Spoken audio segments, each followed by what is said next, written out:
A dollar in 1924 had the same buying power as roughly $19 today. That means every single dollar you're holding right now is slowly losing value. Not someday, right now. Inflation is the invisible tax that nobody votes for, but everybody pays. And if you don't understand how it works, it will quietly erode everything you save. Today we're going to break down exactly what inflation is, why it happens, and most importantly, how to make sure your money grows faster than prices rise. Welcome to Fiscal Fluency, the language of wealth. If you've watched our earlier videos on index funds, savings accounts, or retirement accounts, you've heard us mention inflation as the thing your money needs to outpace. Today we're giving it the full breakdown. By the end of this video, you'll understand the mechanics behind rising prices and have a clear playbook to protect your purchasing power. Inflation is the rate at which prices for goods and services increase over time. When inflation goes up, each dollar you own buys a little less than it did before. Think of it this way. In 2004, a gallon of gas averaged about $1.88. Today, that same gallon costs around $4. The gas didn't change, your dollar got weaker. The government measures inflation using the Consumer Price Index, or CPI. It tracks the prices of hundreds of everyday items: food, housing, transportation, medical care, and calculates how much that basket costs compared to a base year.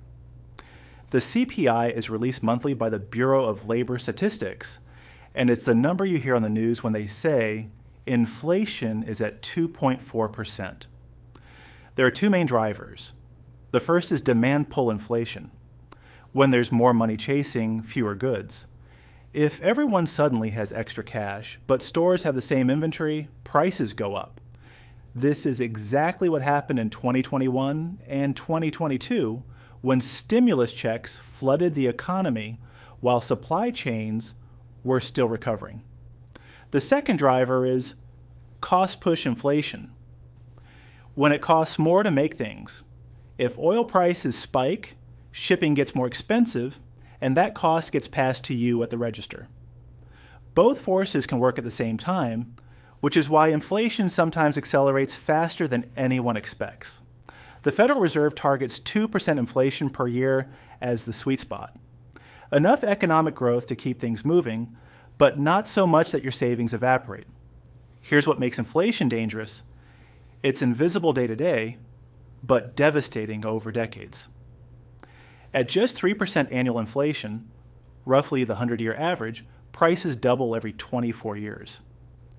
That means if you're 25 today, by the time you retire, everything will cost roughly 3 times what it costs now.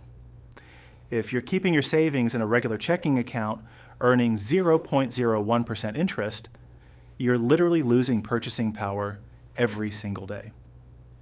$100,000 sitting in cash today will feel like $74,000 in 10 years at 3% inflation. You didn't spend a dime, but you lost $26,000 in real value.